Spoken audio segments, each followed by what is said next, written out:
Banyaknya keluhan masyarakat karena tidak bisa melakukan transaksi apapun, baik itu pedagang atau masyarakat biasa, atas layanan perbankan Bank Syariah Indonesia atau BSI, mendapat respon dari Ketua Dewan Perwakilan Rakyat Aceh atau DPRA.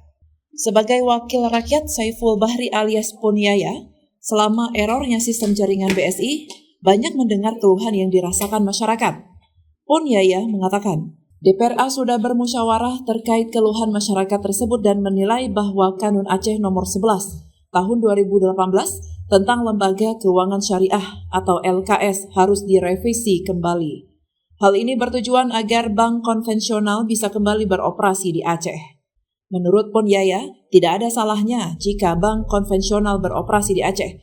Biar masyarakat yang memilih mau menggunakan bank syariah atau bank konvensional. Ponyaya juga mencontohkan seperti negara Arab Saudi yang juga mayoritas Muslim.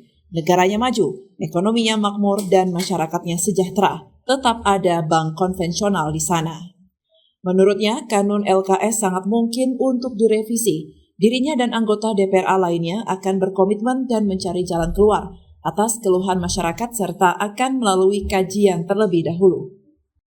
Kami menilai ini harus ditinjau ulang kanun LKS ini supaya bank konvensional itu pun bisa tetap beroperasi di Aceh. Setidaknya kita contohkan kepada pendidikan di Aceh. Jadi ada yang namanya daya tempat pendidikan, ada juga sekolah umum. Biarlah masyarakat yang memilih, mau dia ke konvensional atau ke syariah, biarlah orang ini, masyarakat itu merdeka memilih, mau dia ke neraka atau ke surga, biarlah hak dia.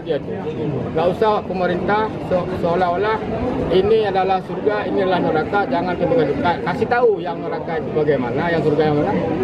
Jadi hak merdeka kepada masyarakat untuk masuk ke mana dia suka. Dia mau ke api, silakan masuk ke neraka. Mau ke tempat yang dingin atau ke surga, silakan ke surga. Menurut saya begitu, enggak ada istilahnya, bisa dibilang nanti ada semacam monopoli lah dalam sistem tata kelola pemerintahan di Aceh. Artinya Bang Tua, kalau LKS ini direvisi, apakah bank konvensional itu akan kembali ke Aceh? Sangat memungkinkan. Berarti ada kemungkinan akan kita revisi lagi kanun LKS? Sangat memungkinkan, karena ini kehendak daripada masyarakat. Karena negara ini hadir untuk masyarakat. Kalau masyarakat menginginkan, kita perwakilannya, kita akan cari jalan keluar supaya orang ini pun bisa tersahuti keinginannya. Bukan mendesak, kita menyahuti keinginan masyarakat. Jadi sebagai perwakilan rakyat, ketika rakyat membutuhkan ataupun menyampaikan keluh kesahnya, sudah semestinya kita menampung. Dari Banda Aceh, Lala Nurmala melaporkan untuk Puja TV Aceh.